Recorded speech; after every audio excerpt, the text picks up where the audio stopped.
madaxweynaha jamhuuriyadda Soomaaliya Maxamed Cabdullaahi Farmajo ayaa ka qayb galay shir looga hadlayay tallaalka caabuqa COVID-19 iyo sidii loo gaarsiin lahaa tallaalkaasi qaybaha kala duwan ee bulshada, gaar ahaan dalalka caabuqaasi sida weyn aad saameynta ugu yeeshay.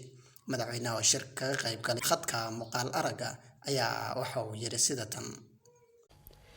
Gavi is an inspirational partnership between a coalition of governments, international agencies, and public-private actors to vaccinate against disease and death. Somalia is proud to be part of this vaccine alliance for healthier, safer, and equitable societies and sustainable development for the most vulnerable on our planet.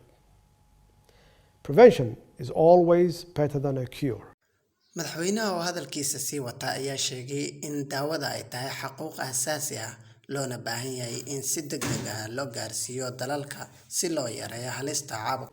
And vaccinating against preventable diseases and strengthening the health of citizens everywhere is a basic human right. Indeed, as we say in Somalia, health is wealth. More than that, it's also good politics, smart economics, and the path to a resilient, confident, and prosperous future for all. COVID-19 has truly tested the world in every which way possible.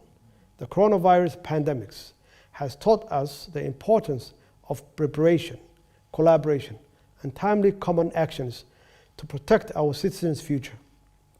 I welcome and strongly support the Vaccine Alliance's focus on accelerating a vaccine for COVID-19, and I urge that this to be made available, especially for those who are vulnerable.